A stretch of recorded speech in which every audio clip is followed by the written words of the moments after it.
चलिए आज हम लोग देखते हैं झारखंड बोर्ड का मॉडल क्वेश्चन पेपर, ठीक है, गणित का। ठीक है ना। इसमें से जो हम लोग देखेंगे ग्रुप ए, जो कि 30 क्वेश्चन है ऑब्जेक्टिव, पूरा का पूरा ऑब्जेक्टिव देखेंगे। उसके बाद हम ग्रुप बी का अलग से सब्जेक्टिव देखेंगे, क्योंकि एक एक को हम लोग पूरा डिटेल से समझेंगे, आपको कोई दिक्कत नहीं होगा। और पहले जो जो क्वेश्चन हम पढ़ाए हुए हैं वही वही क्वेश्चन देखिए इसमें डाला हुआ है, ठीक है। देखिए हम लोग यहाँ से चलेंगे और यहाँ से पहला क्वेश्चन देखते हैं। पहला क्वेश्चन जो हम लोग पढ़े हैं उसी में से है, दूसरा तीसरा सभी पढ़ा हुआ ही है। तब यहाँ ध्यान दीजिएगा, तो यहाँ जो पहला क्वेश्चन है वो पहला क्वेश्चन क्या बोल रहा है कि 156 को अभाज्य गुणनखंडों के गुणनफल के रूप में लिखा जा सकता है। मतलब इसका अभाज्य गुणनखंड कीजिए, सीधी सीधी बात है कि ये जो भी कर रहा है आपका क्या करना है, अभाज्य गुणन करना है। तो अभाज्य गुणन कीजिए और यहाँ पर जो आंसर है उसको लिखेंगे। तो अभाज्य गुणनखंड किसका करेंगे, अभाज्य गुणनखंड जो करना है हम लोग को किसका, 156 का करना है। तो कर देंगे 156 का अभाज्य गुणनखंड, ठीक है। तो देखिए इसको अगर आप देखिए कितना से जाएगा, 2 से कर दीजिए, 2 सते 14, यहाँ से 1 बच गया, 2 8 16। अब बताइए ये कितना से जाएगा, फिर 2 से। अब बताइए 2 तिया 6, या 2 नवा 18, या 2 नवा कितना हो जाएगा 18, 2 नवा 18। तो बताइए यहाँ कितना है, 3 है। तो ये कितना से जाएगा, 3 से, 3 का 3, 3 तिया 9। अब इससे आगे जाएगा क्या, नहीं जाएगा, अब इससे आगे नहीं जाएगा। तो यहाँ ध्यान दीजिए हम लोग का क्या आ गया, 2 गुने 2 गुने 3 गुने 13। तो बताइए 2 गुने 2 गुने 3 गुने 13 कहाँ पर है, ऑप्शन नंबर बी पर है। तो ऑप्शन नंबर बी आपका सही है, ठीक। अब चलते हैं, अगला क्वेश्चन पूछ रहा है कि पूछ रहा है दूसरा नंबर, ठीक है। 6/15 का दशमलव प्रसार कैसा है पूछ रहा है। तो दशमलव प्रसार निकालने के लिए हम लोग क्या करते हैं, हर का क्या करते हैं, अभाज्य गुणनखंड। और अभाज्य गुणनखंड करते हैं वो कैसे आता है, 2 का पावर n, ठीक, और 5 का पावर m के रूप का होता है। तो हम लोग का दशमलव प्रसार कैसा होता है, दशमलव प्रसार शांत होता है। यदि इस तरह का नहीं आता है, 2 और 5 के अलावा और कोई भी चीज़ आ जाता है, तब क्या होता है, अशांत होता है। तो हम लोग इसको देखेंगे पहले तो, लेकिन यहाँ ध्यान दीजिए, यहाँ क्या बोला है, 6/15। अब बताइए 6/15 जो है हम यहाँ पर लिख दे रहे हैं, ठीक है, 6/15, ठीक है, 6/15। 6/15 जो है देखिए ये कट रहा है कि नहीं, ध्यान देना है, ये कट रहा है कि नहीं, कटेगा तो फिर अभाज्य गुणनखंड डायरेक्ट कर लेंगे, लेकिन कट रहा है तो ज़रूर काट लीजिएगा आप लोग, ठीक। तो काटिए, तो क्या होता है, 3 से कटेगा, 3 दूना 6 और 3 पचे 15। अब ध्यान दीजिए यहाँ पर कितना आ गया, 2/5 आ गया। अब बताइए 2/5 जो आया, ये 2/5 जो आया हम लोग का 2/5। अब बताइए 5 का अभाज्य गुणन कर सकते हैं, नहीं कर सकते, ये तो एक अकेले है। तो बताइए हर का जो आया, हर का जो अभाज्य गुणनखंड है वो कितना है, 5 है। अब बताइए अभाज्य गुणन करने का जरूरत पड़ा इसमें, नहीं, क्यों, क्योंकि सीधे सीधे तो नीचे 5 ही आ गया। अब बताइए कोई बड़ा संख्या रहता तो हम लोग अभाज्य गुणन करते हैं, लेकिन 5 आया। तो बताइए हर का जो अभाज्य गुणन किसका रूप का है, 5 का पावर m। 5 का पावर m कहने का मतलब यहाँ पर पावर में कुछ भी नहीं आया, मतलब एक तो है। अब बताइए 5 जो है वो 5 आ जाए, हर का अभाज्य गुणनखंड जब करिएगा तो 5 5 5 आ जाए, या 2 2 2 आ जाए, या 5 और 2 दोनों आए, तो भी क्या होगा, शांत होगा। लेकिन 5 और 2 के अलावा कोई और आ जाता है तो क्या क्या होता है, अशांत। तो बताइए यहाँ पर जो हर है वो कितना है, 5 है। तो बताइए क्या हो जाएगा, इसका दशमलव प्रसार शांत होगा। तो चलते हैं अगला क्वेश्चन देखिए। अगर इसको पूरा डिटेल में पूरा और बढ़िया से समझना है तो जाकर देखिए, इसका पूरा वीडियो पड़ा हुआ है, ठीक है। अब देखिए इसमें से पूछ रहा है कि किसी बहुपद px, यहाँ पर ग्राफ दे दिया है, आकृति जो दिया है, और पूछ रहा है कि शून्य की संख्या बताइए। शून्य की संख्या यहाँ पर क्या करना है, चुनना है। तो शून्य की संख्या जब चुनिएगा तो यहाँ ध्यान दीजिए, शून्य की संख्या जो दिया गया है उसी को ना चुनिएगा। तो बताइए ग्राफ में जो दिया गया है, देखिए एक्स अक्ष, पी एक्स की शून्य की संख्या बोला है, तो एक्स अक्ष को जितना बार टच किया है या जितना बार काटा है वही उसका क्या होगा, आंसर हो जाएगा। तो बताइए यहाँ पर कितना बार कटा है, 1 2 3 4 बार कटा है। कितना बार कटा है, 4 बार। देखिए यहाँ पर 1 बार, यहाँ 2 बार, यहाँ 3 बार, यहाँ 4 बार, ये 4 बार काटा है। तो इसका आंसर क्या हो जाएगा, बी, ऑप्शन नंबर बी, 4, ठीक है। अब आगे बढ़ जाते हैं। बोल रहा है चौथा नंबर क्वेश्चन जो है वो द्विघात बहुपद x² - 7x + 12, ठीक है। ये जो है इसके शून्यकों का योग पूछ रहा है, शून्यक नहीं पूछ रहा है, शून्यकों का योग। तो शून्यकों का योग आप क्या करिएगा, बहुत लोग करेंगे, क्या करेंगे, निकालेंगे, पहले शून्यक निकालेंगे, फिर दोनों को जोड़ेंगे तब वो निकालेंगे। और शून्यक निकालने के लिए भी हम लोग डायरेक्ट सीख चुके हैं, लेकिन हम लोग अभी शून्यकों का योग पूछा है तो इसका हम लोग फॉर्मूला जानते हैं शून्यकों का योग का। शून्यकों का योग बराबर क्या होता है, क्या शून्यकों का, आप पूरा लिखिएगा, का योग बराबर क्या होता है, माइनस बी बटा ए होता है, माइनस बी बटा ए, ये भी तो जानते हैं ना हम लोग। अब बताइए, ये माइनस बी बटा ए होता है तो माइनस बी, आप ध्यान दीजिएगा यहाँ पर b के जगह पर क्या है, -7, यहाँ देखिए b के जगह पर कितना है, -7। तो बताइए यहाँ फार्मूला में क्या है, पहले से माइनस है तो यहाँ पर माइनस लिख दिए, आपका क्या आएगा, -7, -7 आ गया। अब बटा में देखिए a, बटा में a का मान कुछ नहीं, तो मतलब यहाँ पर एक तो है ना, तो वही एक को हम लोग क्या करेंगे, लिखेंगे। अब बताइए यहाँ पर क्या हो जाएगा, माइनस माइनस क्या होगा, प्लस, क्या होगा, +7 हो गया। अब बताइए बटा में 1 लिखने की ज़रूरत है, नहीं लिखेंगे तो भी कोई दिक्कत नहीं है। तो इसका आंसर जो आ जाएगा वो क्या आएगा, 7 आएगा। तो यहाँ पर देखिए 7 कहाँ पर है, बी पर है, option number B, option number B. अब इसको मार दिए, ठीक हो गया। अब अगला देखते हैं। अगला जब देखिएगा तो बोल रहा है यहाँ पर देखिए रैखिक समीकरण युग्म पढ़ चुके हैं पहले बढ़िया से, ठीक है। इसका पूरा का पूरा तीसरा पार्ट का पूरा टोटल डाला हुआ है।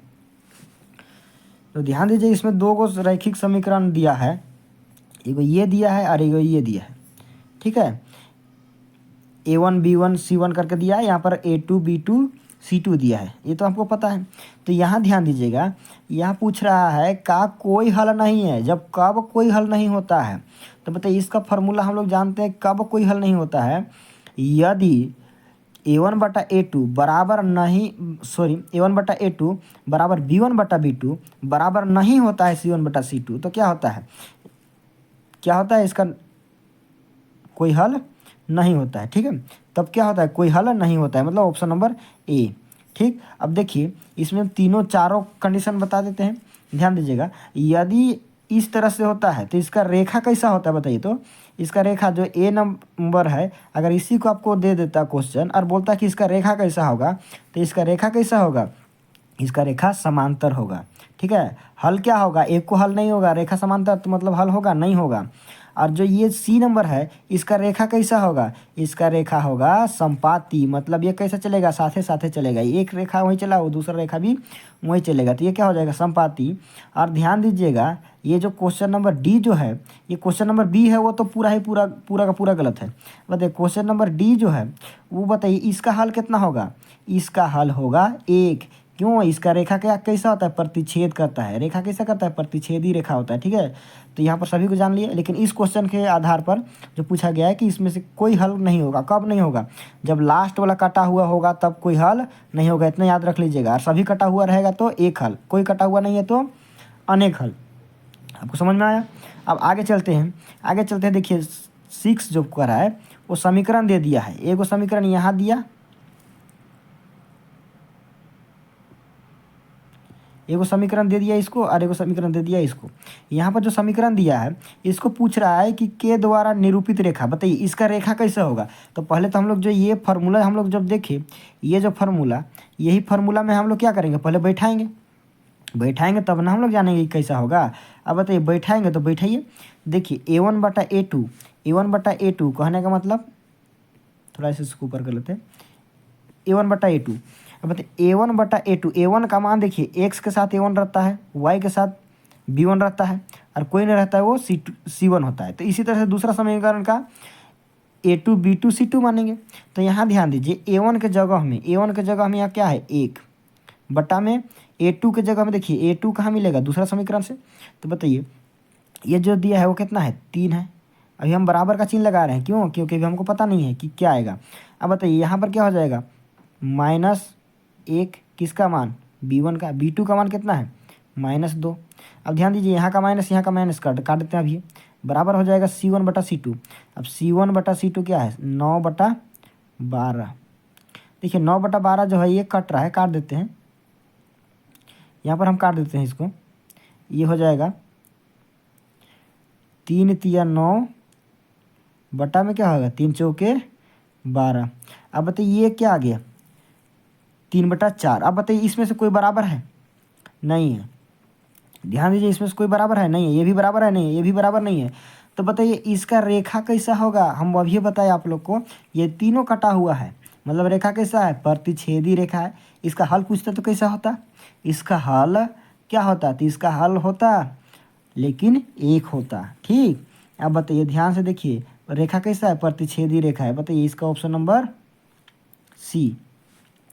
अब आगे बढ़ जाते हैं, यहाँ पर देखिएगा, बढ़िया समझते चलिए, ठीक है। और आगे देखिए यहाँ पर बोला है समीकरण युग्म। देखिए ये भी क्वेश्चन हम पहले ही बना के डाल दिए थे, ऑप्शन तीसरा पार्ट में जितना ही बनेगा सभी बना दिए थे, ठीक है। यहाँ दिया है 2 समीकरण दिया है, यहाँ पर एक समीकरण ये दे दिया और एक समीकरण ये दिया है। ये दोनों समीकरण को पूछ रहा है कि इनमें से हल है, इसका हल है। तो आप चाहें तो इसको दोनों समीकरण को हल करके भी निकाल सकते हैं, और आप चाहें तो बिना हल किए भी निकाल सकते हैं। तो बिना हल किए कैसे निकालेंगे? बिना हल किए एक्स और वाई का मान बैठाएंगे।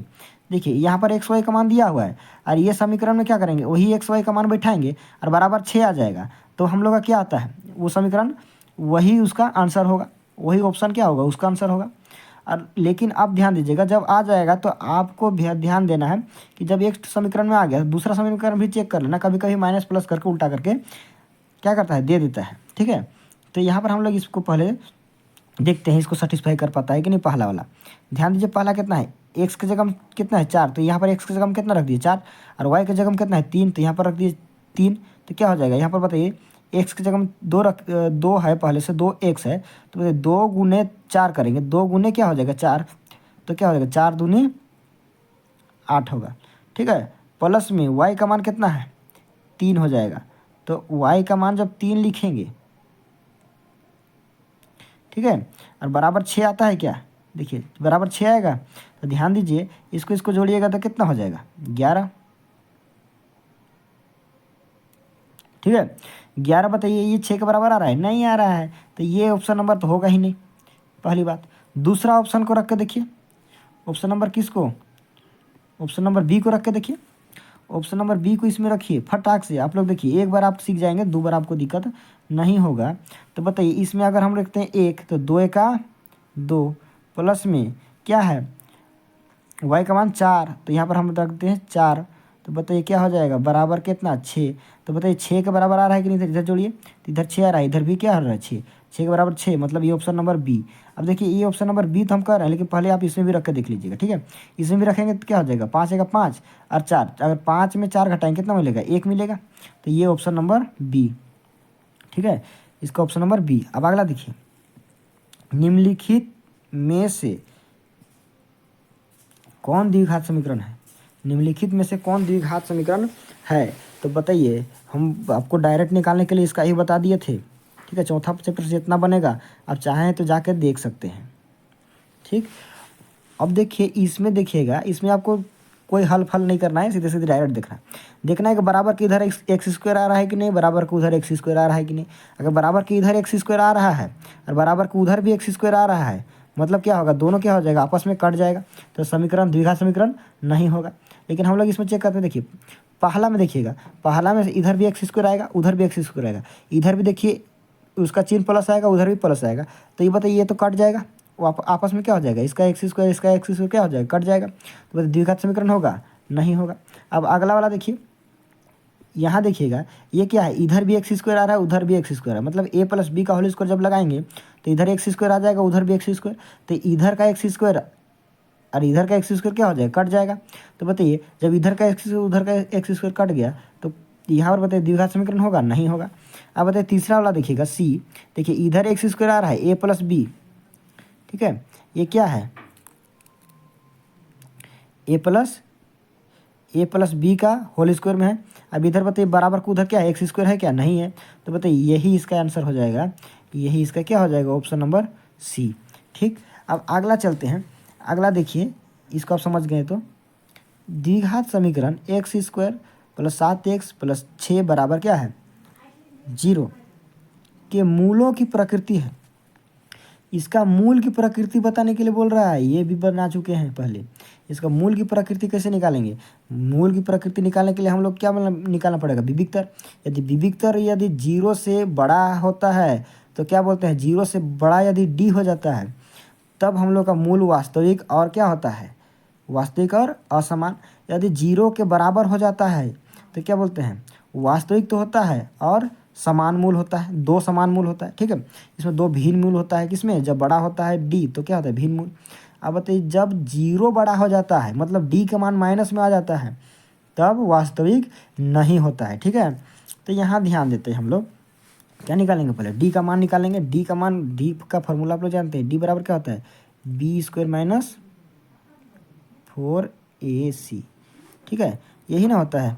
अब बताइए यहाँ पर बी का मान कितना है? देखिए 7 है, तो 7 का स्क्वायर कर दीजिए माइनस। अब बताइए 4 ध्यान दीजिएगा, 4 जो फार्मूला का है उसको हम लिख पे करेंगे, गुना में ए है, गुना में ए है। बताइए गुना में ए कितना है? 1 है। देखिए यहाँ पर देखिए ए बी सी का मान होता है, ये बीच वाला बी का मान होता है। तो ध्यान दीजिए यहाँ पर कोई नहीं, मतलब 1 तो है, गुना में सी, गुना में सी का मान कितना है? 6 है, गुना में सी का मान 6। अब बताइए 7 का स्क्वायर, 7 7 49। अब यहाँ माइनस लिखेंगे। अब बताइए यहाँ पर गुना करिएगा तो क्या हो जाएगा? 4 छक 24, 4 छक 24। अब बताइए इसमें जब घटाइएगा तो क्या मिल रहा है आपको? 25। क्या मिल रहा है? 25। अब डी का मान जब 25 आया तो 0 से बड़ा आया कि नहीं आया? यदि 0 से यदि बड़ा आ जाता है डी का मान, किसका मान? 0 से यदि बड़ा आ जाता है किसका मान? डी का मान, तो बताइए क्या होगा? वास्तविक तो है, साथ में भिन्न भी है। भिन्न मतलब असमान मूल, 2 असमान मूल बोलिए, 2 भिन्न मूल बोलिए। ठीक है, तो बताइए इसमें वास्तविक तथा 2 असमान मूल, 2 असमान मूल नहीं लिखा है लेकिन असमान मूल तो लिखा है ना, तो यही हो जाएगा इसका ऑप्शन नंबर कौन? बी। ऑप्शन नंबर बी को आप टिक कर दीजिए। ठीक है, अब अगला क्वेश्चन देखिएगा, यहाँ पर ध्यान दीजिएगा, यहाँ पर भी द्विघात समीकरण का ही है, ये भी हम पहले बना चुके हैं। तो बताइए यहाँ पर है मूल समान है, क्या है? एक समीकरण दिया द्विघात समीकरण x square minus 4x plus के इज इक्वल टू क्या है? 0 का मूल कैसा है? समान है, तो के का मान निकालना है। तो बताइए के का मान निकालने के लिए क्या करेंगे? सबसे पहले तो हम लोग इसको हल करेंगे। क्या करेंगे? देखिए समान मूल बोला है, समान मूल कहने का मतलब डी बराबर 0। तो यहाँ पर डी का मान जो दिया है, डी का मान जो दिया है, डी बराबर 0 दिए, डी का मान क्या है? 0। कहने का मतलब समान मूल कहने का मतलब डी का मान 0 है। तब बताइए क्या हो जाएगा? डी का फार्मूला लगाइए और के का मान निकालेंगे। बी स्क्वायर माइनस 4ac, यही तो होता है विक्टर का फार्मूला। बताइए जो बी का मान जो है, बी का मान कितना है? यहाँ पर देखिए -4 है, तो यहाँ पर लिख देंगे -4 का होल स्क्वायर माइनस यहाँ से फार्मूला 4 गुना में ए का मान। देखिए ए का मान यहाँ कुछ नहीं है, मतलब क्या है? 1 है। ए का मान कितना है? 1 है, लिख दीजिए। गुना में सी का मान कितना है? बताइए के है, तो हम लिख दिए के। अब गुना करेंगे, यहाँ पर देखिए इसका स्क्वायर करेंगे तो माइनस स्क्वायर से हट जाएगा। अब 4 चौके 16, इधर क्या हो जाएगा? 4 चौके 16, क्यों? स्क्वायर से माइनस हट गया और 4 चौके 16 माइनस में देखिए 4 के 4 के बराबर 0। हम पूरा डिटेल से बता दे रहे हैं क्योंकि यहाँ पर थोड़ा सा डायरेक्ट कर दिए थे तो आपको शायद समझ में आया नहीं है। अब बताइए यहाँ पर जब 16 को इधर छोड़िए, बराबर को उधर भेज दीजिए, इसको कितना हो जाएगा? बराबर को उधर जाएगा तो +4 के हो जाएगा। और देखिए के का मान निकालना है तो हम लोग को 4 को इधर ले आते हैं। तो बताइए 16 के बट्टा में कितना हो जाएगा? 4 बराबर के, क्योंकि इधर गुना में था, इधर है भागा में, तो 4 का 4, 4 चौके 16। तो बताइए के का मान कितना आया? 4 आया। के का मान 4 मतलब कहाँ पर है? ऑप्शन नंबर कौन? सी। ऑप्शन नंबर सी को टिक कर दीजिए। ठीक, अब आगे चलते हैं। यहाँ पर पूछ रहा है एपी से, सार व अंतर से। ठीक है, सार व अंतर से क्या? सार व अंतर पूछ रहा है। क्या पूछ रहा है?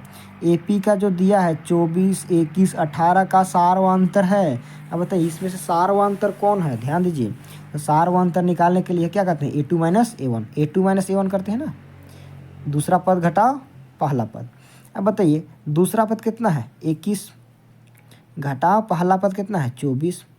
अब बताइए 21 में 24 घटाएंगे कितना मिलेगा -3, यही ना मिलेगा। तो आंसर नंबर डी हो गया।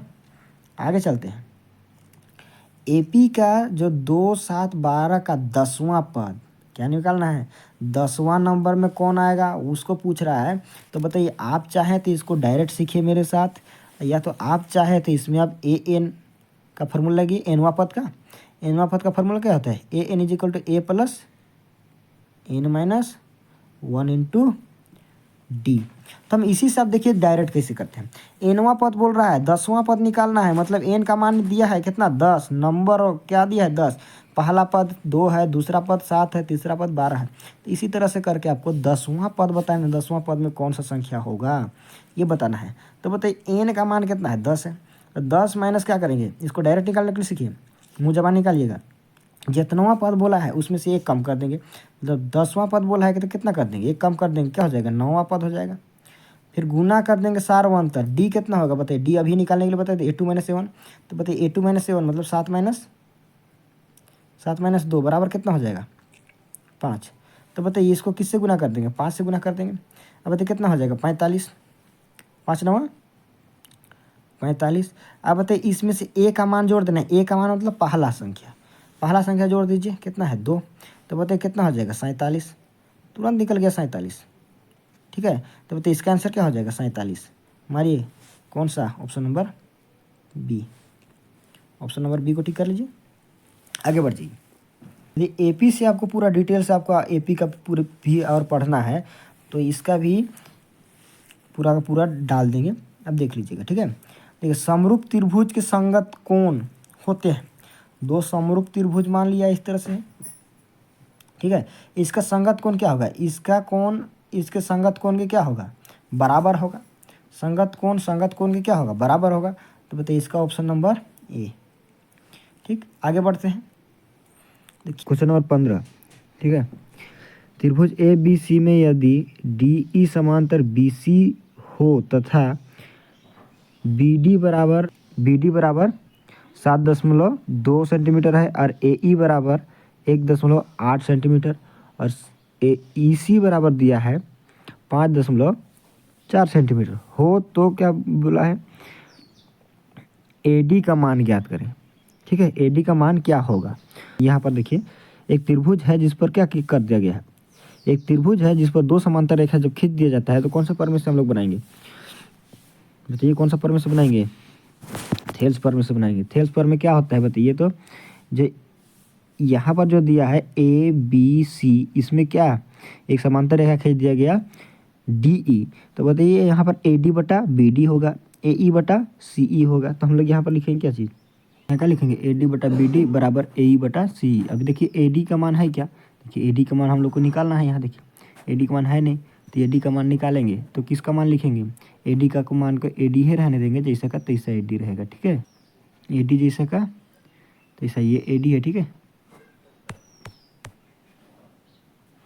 बटा बी डी का मान जो है वो बी डी का मान दिया है आपका कितना 7.2 बराबर, यहाँ ध्यान दीजिए, यहाँ ए ई का मान दिया है कितना 1.8 बटा सी ई का मान भी दिया है, मतलब ई सी का मान दिया है कितना दिया है 5.4।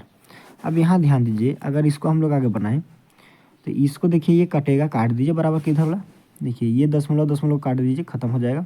और ये दशमलव खत्म, और ये 18 और इसको भी काट देंगे, ठीक। अब बताइए इसको काटेंगे तो यहाँ पर काटिए 6 से काट देते हैं, 6 तिया 18 और यहाँ पर हो जाएगा 6 9 54, फिर से कटेगा 3 से, 3 का 3 और ये हो जाएगा 3 तिया 9, इतना कट गया। अब देखिए यहाँ पर जो बचा हम लोग का, अब इसको देखिए यहाँ पर ये एक जो है, ठीक है, जो ये एक है उसको ये इससे तिरछा गुना करेंगे इस तरह से, और ए डी को इस तरह से गुना करेंगे तिरछा गुना, क्योंकि बीच में बराबर है, ठीक है। तो बताइए ये 3 को ए डी से गुना करेंगे तो क्या हो जाएगा 3AD। अगर हम इसको गुना ना करना चाहें तो कोई दिक्कत नहीं है, क्योंकि बराबर को उधर फिर भेजना पड़ेगा हमको, तो हम लोग इधर AD छोड़ेंगे, जो ये AD है इसको छोड़ेंगे, इसको इधर भेज देंगे, तो इधर देखिए इधर भागा में उधर जाएगा तो गुना में, मतलब इधर तिरछा गुना ऊपर हो जाएगा। तो बताइए हम इसको यहाँ पर कर देते हैं, AD बराबर, ध्यान दीजिए, AD बराबर जो ये जो है ये 7 वो किससे गुना हो जाएगा, ये 1 से। तो बताइए क्या होगा, ये 7.2 है, 7.2 हो जाएगा। अब बताइए बटा में कितना बचा है, यहाँ देखिए 3 है तो 3 रहेगा। अब बताइए इसको हम लोग काट सकते हैं, फिर से काट दिया जाए, काट देते हैं। 3 एका 3, ये हो जाएगा आपका 3 दूना 6, यहाँ से बच गया कितना चीज़, 1 बच गया। अब बताइए दशमलव है, 3 चौके 12। अब बताइए हम लोग का कितना आया, AD बराबर देखिए कितना आ गया, AD बराबर 2.4 सेंटीमीटर। अब देखिए 2.4 जहाँ पर है वहाँ पर आंसर मारेंगे, 2.4 कहाँ है, यहाँ देखिए ऑप्शन नंबर C, ठीक है। तो ये इसका आंसर होगा, ठीक है। अब अगला देखिए, बहुत आसान से सभी को बढ़िया समझते चलिए, ताकि और दूसरा क्वेश्चन भी आ जाए तो हम लोग आराम से बना सकते हैं।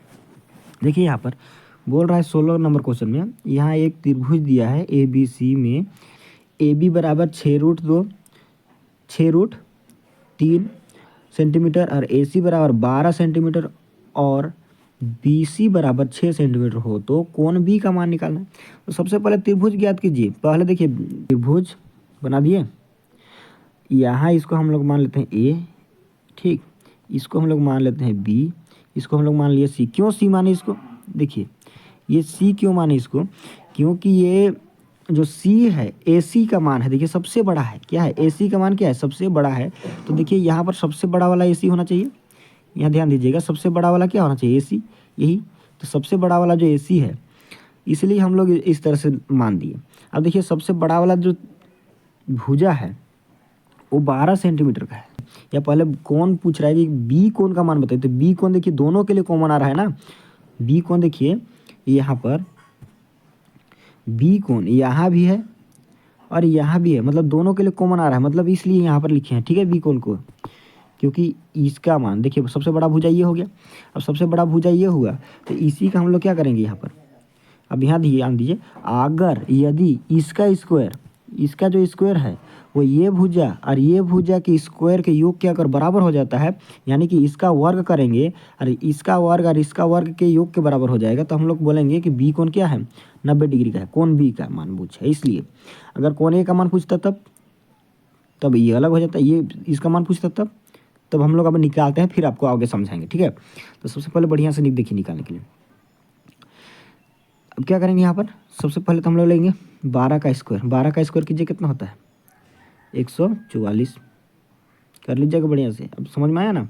अब बताइए इसका स्क्वायर करते हैं, देखिए BC का स्क्वायर कीजिए, ये BC का स्क्वायर कर दीजिए, BC का कितना है, 6 छक हो जाएगा 36, प्लस इसका स्क्वायर कीजिए, तो देखिए इसका स्क्वायर बहुत लोग करेंगे तो गड़बड़ कर देंगे। देखिए 6 छक 36 गुना में फिर 3 है, ठीक है, यहाँ पर √3 हट जाएगा, रूट हट जाएगा 3 का, ठीक है। अब 3 बच गया। अब बताइए यहाँ पर रूट हट जाएगा स्क्वायर से और यहाँ पर 6 होगा, तो बताइए 6 छक 36 होगा, ठीक है, यहाँ पर 6 छक 36 हो गया। अब इसको फिर से गुना कीजिए 3 से, क्योंकि रूट हटाओ उसके बाद फिर गुना कर देंगे। तो बताइए 6 कितना 18, 18। अब बताइए यहाँ पर क्या होगा, 3 9, 9 और 1 कितना होता है 10 हो गया। अब ध्यान दीजिए यहाँ पर जो है 144 इधर पहले से है। अब बताइए इधर कितना हो जाएगा, 6 और इसको जोड़िए 8 को, क्या हो जाएगा 14 के 4 लिख देंगे। अब ये 3 और ये 0 3 होगा और 1 बचा था, क्या हो जाएगा 4 और ये 1 पहले से बच गया। बताइए 144 के बराबर आ गया 144। तो बताइए कोण B जो है, यहाँ पर कोण B हम लोग जो बनाए हैं, ठीक है, ये कोण B वो कितना डिग्री का होगा, 90 डिग्री का होगा, क्योंकि कोण B 90 डिग्री का होगा, ठीक है। अब आगे चलते हैं, आगे देखिए बिंदुओं 17 नंबर जो क्वेश्चन है वो बोल रहा है बिंदुओं इतना और इतना के बीच की दूरी। अब बताइए हम लोग दूरी भी हम लोग पढ़ लें बढ़िया से। 2 बिंदु दिया है, 2,3 और 4,1 के बीच की दूरी ज्ञात करना है। दूरी ज्ञात करना है तो आपको सबसे पहले दूरी सूत्र लगाना होगा। दूरी सूत्र हम लोग बढ़िया से पढ़ लिए हैं, इसलिए हम इसको सीधे सीधे लगाते रहे दूरी सूत्र। ठीक है, दूरी सूत्र किसके बराबर, मान लिया ए बी है तो ए बी बराबर लगा देंगे, रूट ओवर हो जाएगा x2 माइनस x1 का whole square plus y2 minus y1 का होल स्क्वायर होता है। अब यहाँ ध्यान देना है कि x2 माइनस x1 बोले तो x2 कितना है, यहाँ ध्यान दीजिए, यहाँ से हम लोग को मिलेगा, कहाँ से, यहाँ से, ये जो फर्स्ट वाला है यहाँ से क्या मिलेगा, x1 y1 मिलेगा, और यहाँ से क्या मिलेगा, x2 y2 मिलेगा। तो बताइए यहाँ से हम लोग x2 मांग रहा है, x2 कितना है, देखिए यहाँ पर 4 है, तो बताइए 4 माइनस 2 का होल स्क्वायर हो जाएगा। अब बताइए यहाँ पर अगर 4 माइनस 2 का होल स्क्वायर प्लस बीच में 1 माइनस 3 का, ठीक है, इसका होल स्क्वायर हो जाएगा। अब ये रूट है, रूट तो रहेगा ही रहेगा। अब देखिए यहाँ पर जब इसको बनाइएगा तो क्या हो जाएगा, 4 और इसमें घटा दीजिएगा, कितना बन जाएगा, यहाँ पर बच जाएगा 2, और 2 का स्क्वायर कितना होता है, 4। ठीक, 2 का स्क्वायर 4। अब बताइए यहाँ पर अगर कितना बच जाएगा, -2, और -2 का स्क्वायर कितना हो जाएगा, -2 का स्क्वायर होता है 4, क्योंकि माइनस स्क्वायर से हट जाएगा, तो बताइए यहाँ पर 4 हो जाएगा। और यहाँ पर कितना हो गया, 4 और 4 को जोड़िए, कितना हो जाएगा, रूट के अंदर में 8 होगा। अब 8 को जब आप निकालिएगा तो 8 को जब यहाँ पर तोड़िएगा तो क्या मिलेगा, 8 को जब तोड़िएगा तो क्या मिलेगा, 2 चौके 8, 2 दूनी 4। तो बताइए 2 का जोड़ा मिला तो इसलिए बाहर, मतलब 2 रूट 2, 2 रूट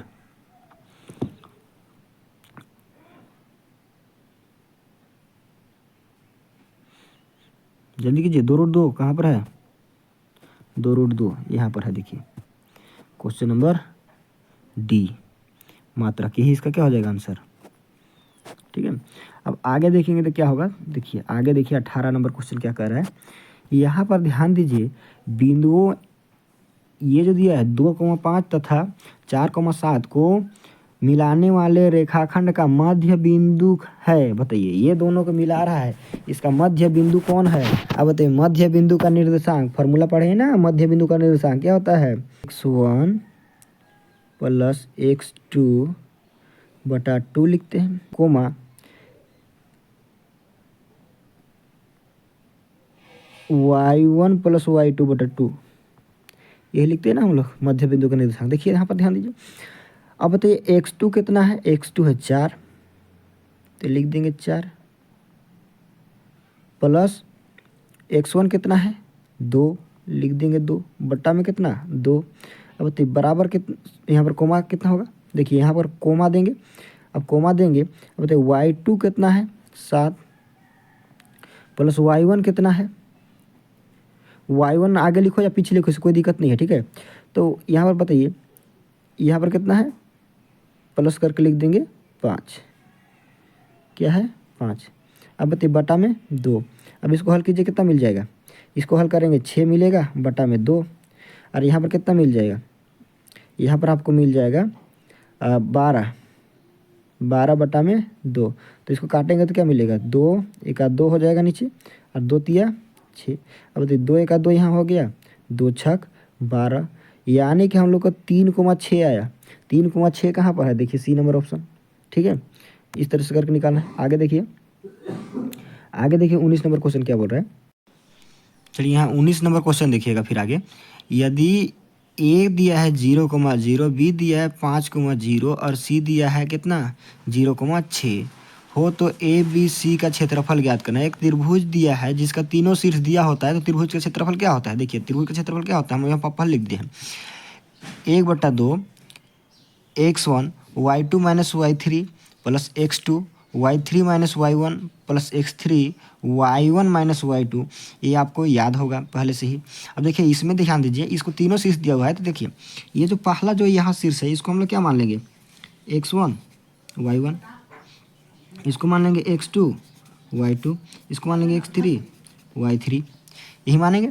अब देखिए इसको हम लोग जब बैठाएंगे तो यहाँ देखिए यहाँ क्या है 1/2 पहले से है। यहाँ देखिए x1 का मान कितना है, देखिए x1 का मान वहाँ 0 है, लिख दिया। x2 का मान देखिए, x2 का मान कितना है 5, सॉरी 0, माइनस कितना है y3 का मान 6। अब बताइए x2 का मान कितना है, प्लस करके x2 का मान 5।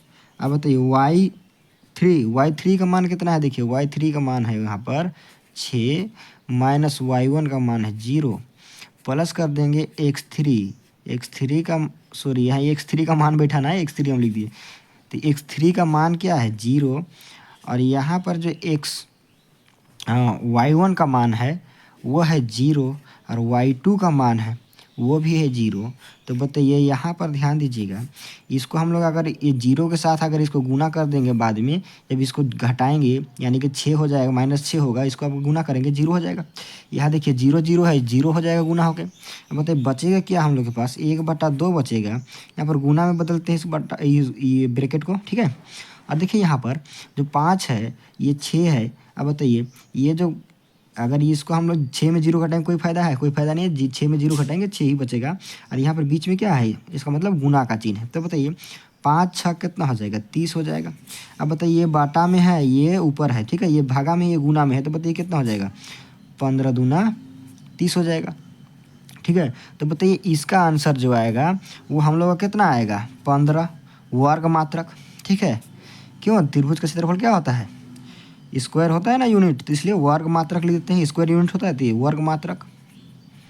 यहाँ पर देखिए 15 वर्ग मात्रक जहाँ पर है उसी को हमारी आंसर, देखिए 15 वर्ग मात्रक कहाँ पर है, क्वेश्चन नंबर बी पर है। अब बताइए यहाँ पर ही इसका आंसर हो जाएगा, ठीक है। अब आगे देखते हैं, यहाँ क्वेश्चन नंबर 20 जो है ये भी कोई हार्ड नहीं है, बहुत ही आसान है, ठीक। देखिए क्वेश्चन नंबर बी को भी यहीं पर बना दें, ठीक है, यहीं पर बना देते हैं, कोई दिक्कत नहीं है, चाहे तो यहाँ भी बना सकते हैं, ठीक है। अब देखिए इसको जब अगर क्वेश्चन नंबर 20 बनाइएगा तो यहाँ जो मान दिया है, देखिए यहाँ पर किसका मान दिया है, यहाँ देखिए हम यहाँ ही बना देते हैं, साइन ए बराबर दिया है आपको कितना 3/5। तो अगर देखिए आपको याद होगा पंडित बद्री प्रसाद हरी ये पी है, ठीक है, हरी बोल, ठीक। यहाँ पर ध्यान दीजिए, तो बताइए साइन का मान क्या है, साइन आप क्या निकालना है, 10 निकालना है, 10a निकालना है। तो साइन और 10, देखिए यहाँ पर साइन का मान कितना दिया है 3/5 दिया है, साइन का मान 3/5 दिया है। तो साइन हम लोग इसको लिखते हैं p/h, यही लिखते हैं। देखिए यहाँ पर क्या बच गया हम लोग का, सिर्फ b बच गया है निकालने के लिए, सिर्फ b नहीं है, क्या है p और h है। और हमको 10 में क्या मांग रहा है ये ध्यान देना है। तो 10 में हम लोग का क्या होता है p/b होता है, p/b होता है। तो हम लोग का b चाहिए कि नहीं चाहिए, चाहिए। तो b निकालने के लिए हम लोग b का फॉर्मूला लिखेंगे, b बराबर क्या होता है √। अब बताइए ph का स्क्वायर, h का स्क्वायर माइनस p का स्क्वायर, यही लिखेंगे ना। तो बताइए h का स्क्वायर माइनस p का स्क्वायर, तो बताइए यहाँ h का स्क्वायर, h कितना है, देखिए 5 है, 5 5 5 से डायरेक्ट कर देना है, कोई दिक्कत नहीं है। माइनस बताइए p का स्क्वायर मतलब किसका स्क्वायर, 3 का, 3 तिया 9। अब बताइए इसमें यदि हम इसको घटाएंगे, 25 में 9 घटाते हैं क्या बचेगा 16। अब बताइए यहाँ पर अगर इसका वर्ग निकालेंगे तो क्या हो जाएगा 4, क्या निकलेगा 4। तो बताइए हम लोग का p का मान यहाँ पर पहले से है 10, यहाँ मांग रहा है देखिए 10, ठीक।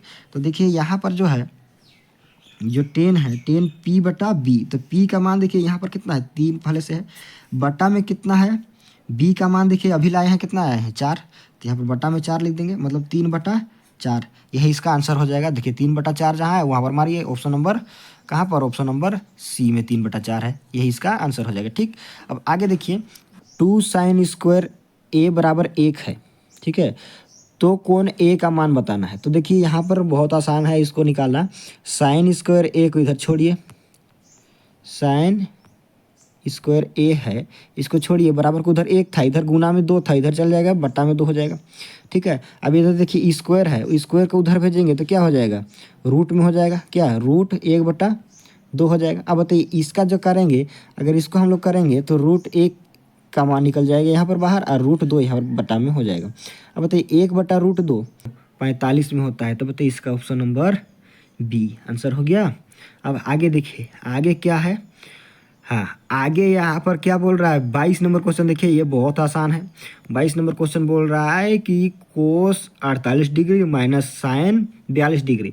अब इस तरह से जब भी माइनस में क्वेश्चन देखेंगे मारेंगे 0 को, डायरेक्ट निकालना है, मारेंगे जीरो जीरो होगा, इसका आंसर कितना होगा 0। कैसे, एक साइन को बदल दीजिए तो किस में, यहाँ पर अगर कोस में बदलेंगे साइन को, तो बताइए साइन को कोस में बदलते हैं तो क्या होता है, साइन 90 माइनस थीटा बराबर क्या होता है, कोस थीटा होता है ना। तो इस तरह से इसको बदल देंगे, हम बिना बदले बता दे रहे हैं। बाटा में जब भी रहेगा इसको तब क्या कर दीजिएगा, बाटा में रहेगा तो एक आंसर, और माइनस में जब भी रहेगा 0 आंसर। ठीक हो गया। अब आगे बढ़ जाइए, आगे बढ़िए। यहाँ देखिए आगे क्या बोल रहा है, यहाँ पर एक क्वेश्चन पूछा है, भूमि के एक बिंदु से जो मीनार के पाद बिंदु से 30 मीटर दूर पर है, कौन मीनार के शिखर का उन्नयन कोण कितना डिग्री है, 30 डिग्री है। तो मीनार की ऊंचाई बताइए। बोल रहा है कि भूमि के एक बिंदु से जो मीनार की जो पाद बिंदु है वो कितना है, 30 मीटर दूर है।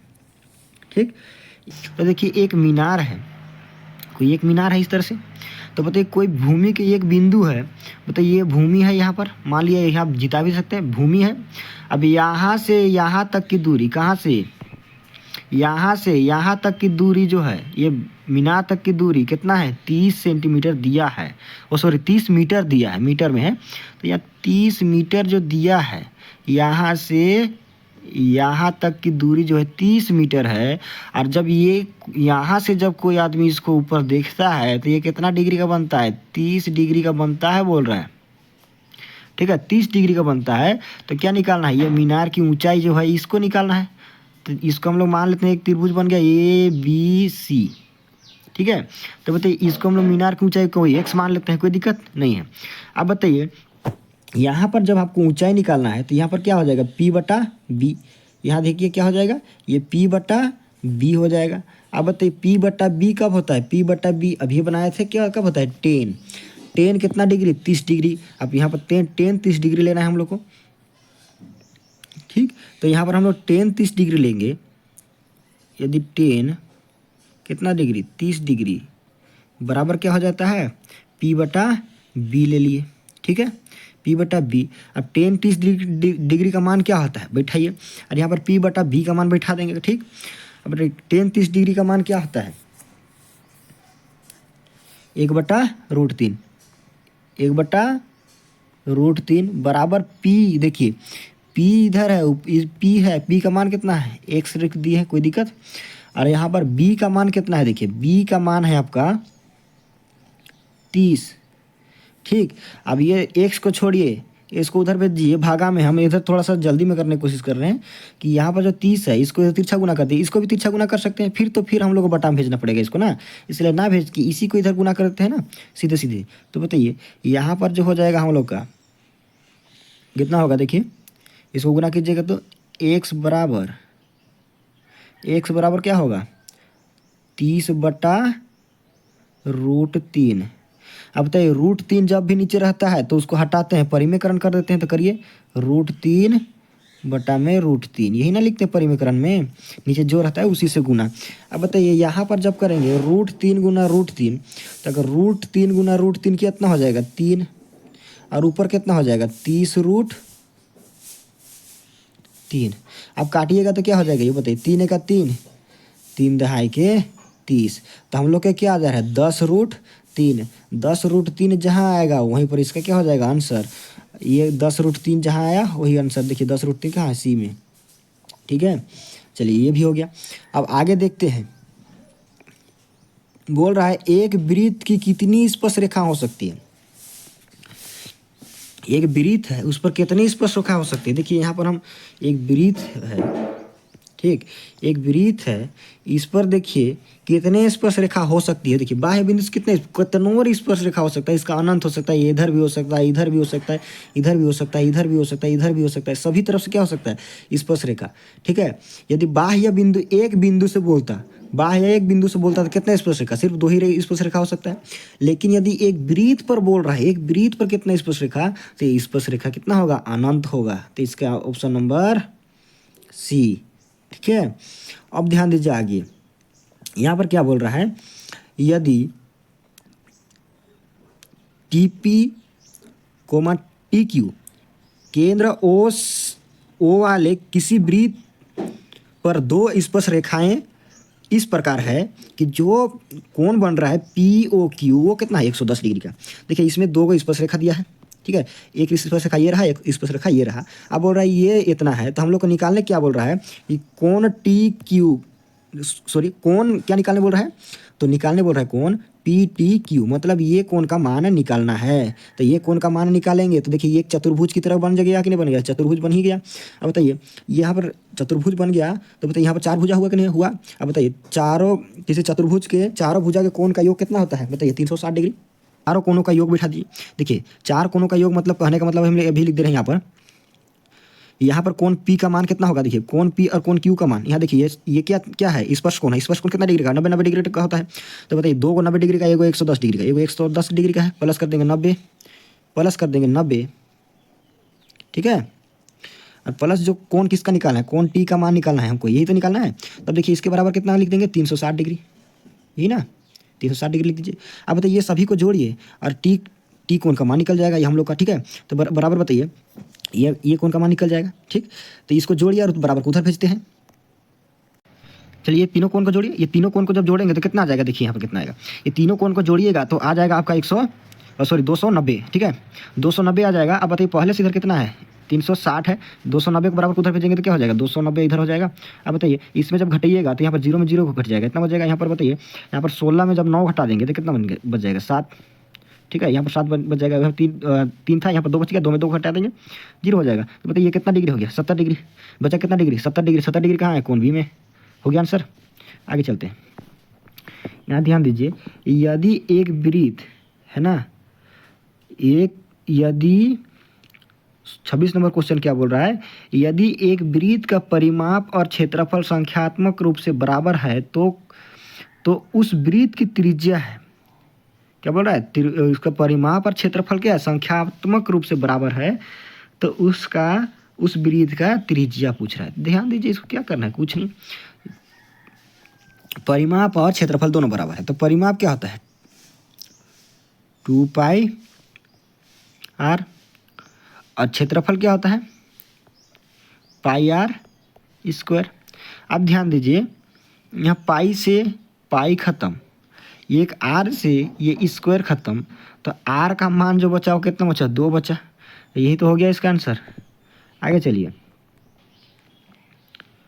27 नंबर क्वेश्चन क्या बोल रहा है, देखिए बोल रहा है कि एक घोड़े 7 मीटर लंबे रस्सी से एक घास के मैदान में बांधा है, उस भाग का क्षेत्रफल क्या होगा जिसमें घोड़ा घास चर सकता है। तो बताइए 7 मीटर रस्सी में आप बांध दीजिएगा, तो 7 मीटर रस्सी में बांधिए, खूंटा ठोक दिए। अब यहाँ से हम इधर 7 मीटर रस्सी लेके और यहीं पर बांध दिए। अब बताइए ये क्या करेगा, घूम घूम के चरेगा ना, इतने बड़ा ठाव में घूम घूम के चरेगा, क्यों, ये क्या बन जाएगा, एक वृत्त बन जाएगा। बताइए इसका जो त्रिज्या होगा वो कितना होगा 7 मीटर हो जाएगा। अब बताइए गोले ना चरेगा, घूम घूम के तो चर सकता है, तो गोल चरेगा। तो बताइए इतने ही बड़का तो चर सकता है, इसके बाहर तो नहीं चर सकता है। तो बताइए क्या बन जाएगा वृत्त। अब बताइए वृत्त का क्षेत्रफल जो होता है वो क्या होता है πr², क्या होता है πr² होता है। तो πr² होता है, तो देखिए पाई का मान क्या बैठेगा 22/7, 22/7 गुना आर का मान, देखिए r² है तो आर का मान क्या होगा 7 गुना 7। अब बताइए एक साथ से एक साथ खत्म। अब इसको जब गुना करिएगा तो क्या आएगा, देखिए गुना करिए 7 दूना 14 के 4 लिख दीजिए, 7 दूना 14 अरे कितना हो जाएगा 15 मीटर स्क्वायर हो जाएगा। बताइए 154 कहाँ पर है, देखिए 154 कहाँ पर है, ध्यान दीजिए, और वहाँ पर हमारी ऑप्शन ए नंबर, ठीक, खत्म, ए नंबर हो गया, इसका ए नंबर है, ठीक। अब आगे चलते हैं आगे क्या बोल रहा है, सबसे बड़े है ना, सबसे बड़े बांस की लंबाई बताइए जो एक 12 मीटर लंबे 9 मीटर चौड़े तथा 8 मीटर ऊंचे कमरे में रखी जा सकती है, ठीक है। तो कैसे होगा, यहाँ पर देखिए कितना रखी जा सकती है, कितना लंबा रखा जा सकता है। तो बताइए ये क्या बोल रहा है, लंबाई दिया है, चौड़ाई दिया है, ऊंचाई दिया है। जब लंबाई चौड़ाई ऊंचाई देता है तो ये क्या बन जाता है घनाभ। अब घनाभ का वक्रपृष्ठीय क्षेत्र घनाभ का विकर्ण, देखिए घनाभ का विकर्ण निकालना है। तो बताइए घनाभ का विकर्ण कितना होगा, ध्यान दीजिए घनाभ का विकर्ण का फॉर्मूला क्या होता है, तो यहाँ पर होता है घनाभ का विकर्ण का फॉर्मूला रूट होता है, रूट में क्या होगा एल का स्क्वायर, ठीक है, लंबाई का स्क्वायर प्लस चौड़ाई का स्क्वायर और ऊंचाई का स्क्वायर कर दीजिए, ठीक है, इसका स्क्वायर प्लस एच का स्क्वायर, सभी का स्क्वायर कर देना है। तो बताइए यहाँ पर हम लोग जब करेंगे तो बताइए यहाँ जो दिया है क्या लंबाई कितना दिया 12, 12 का स्क्वायर कितना हो जाएगा 144, हम 144 यहाँ डायरेक्ट लिख देते हैं। प्लस में कर देंगे कितना बी है चौड़ाई, चौड़ाई कितना है बताइए तो 9 है, 9 9 81 हो गया। अब बताइए इसको जब आगे करेंगे तो ये आगे जो है वो ऊंचाई है, ये क्या है 8 8 64, ठीक है। इन सभी को जोड़िए तो कितना आता है, यहाँ देखिए 4 और 1 कितना हो जाएगा 5, 5 और 4 9, यहाँ हो जाएगा 9 और 9 होगा। अब आगे देखिए ये 6, 6 और 8 कितना हो गया 6 और 8 14, 14 और 4 कितना हो जाएगा 14 और 4 हो जाएगा 18, 18 के यहाँ पर लिख दीजिए 8, बच गया कितना एक बच्चा है। अब देखिए यहाँ पर 1 है और यहाँ का ये कितना हो जाएगा 2। अब बताइए किसका स्क्वायर होता है, ये होता है 17 का स्क्वायर, ठीक है 17 का, ठीक है। इसका वर्गमूल कितना निकलेगा 17, तो इसका आंसर क्या हो जाएगा 17। अब निकाल लीजिएगा क्या होता है 17, ठीक है। ध्यान दीजिए इसका आंसर क्या हो जाएगा ऑप्शन नंबर बी 17। अब आपको पूछ रहा है वो बोल रहा है उच्च वर्ग सीमा एवं संचयी बारंबारता के बीच खींचे गए आलेख को कहते हैं, क्या कहते हैं भाई। तो बताइए अगर यहाँ पर ध्यान दीजिए तोरण तो कहते हैं, लेकिन तोरण कैसा तोरण यहाँ पर देखा है, से कम प्रकार का, से अधिक प्रकार का, ए बी दोनों या इनमें से कोई नहीं। तो ध्यान दीजिए जब भी उच्च वर्ग सीमा बोलेगा और संचयी बारंबारता, जब भी उच्च वर्ग सीमा और संचयी बारंबारता के बीच बोलेगा तो कम प्रकार का तोरण होता है, ठीक है, से कम प्रकार का। अगर निम्न वर्ग बोलता तो से अधिक प्रकार का होता है। तो बताइए इसका ऑप्शन नंबर क्या हो जाएगा ए, ठीक। अब आगे ध्यान दीजिए यहाँ पर ऑप्शन नंबर यहाँ 30वां है, 30वां क्वेश्चन जो दिया है वो बोल रहा है कि निम्न में से कौन सी संख्या किसी घटना की प्रायिकता नहीं हो सकती है। तो ध्यान दीजिए जब कब नहीं होगा, जब माइनस में होगा तब नहीं होगा, या तो 0 से, देखिए कहता है उसका क्या है कॉन्सेप्ट, देखिए 0 से छोटा होगा या 1 से बड़ा होगा तभी क्या होता है वो उसका प्रायिकता नहीं हो सकता है। तो बताइए 0 से छोटा तो यहाँ कोई है नहीं, और 1 से बड़ा है, 1 से बड़ा कौन है देखिए 1.5, तो यही इसका ऑप्शन नंबर बी हो जाएगा, ठीक है। तो यहाँ तक आप लोग समझ गए। तो देखिए टोटल क्वेश्चन यहाँ पर आप समझ लीजिए, बढ़िया से पढ़ लीजिए। यहाँ पर हम इसका नीचे का जो क्वेश्चन है ये पूरा का पूरा क्वेश्चन हम यहाँ पर एक एक ग्रुप करके बनाएंगे, यहाँ पर ग्रुप बी करके यहाँ पर हम एक और फिर बना देंगे सभी का, ये जो 2 नंबर क्वेश्चन जितना है सभी को, फिर ग्रुप सी करके हम 3 नंबर को बनाएंगे पूरा टोटल डिटेल समझा के, और ग्रुप डी करके बनाएंगे हम जिसको यहाँ पर या तो एक एक करके बढ़िया समझाएंगे या टोटल का टोटल एक ही बार पूरा बना देंगे, ठीक है ना। तो यहाँ पर आप इसको पूरा का पूरा देखिए, और आगे फिर देखेंगे हम लोग इसी तरह का सभी क्वेश्चन को, फिर साइंस का भी इसी तरह का देखेंगे। तो आप लोग यहाँ तक शायद समझ गए होंगे पूरा। तो चलिए यहाँ पर आज हम लोग इसको ख़त्म करते हैं, ठीक है।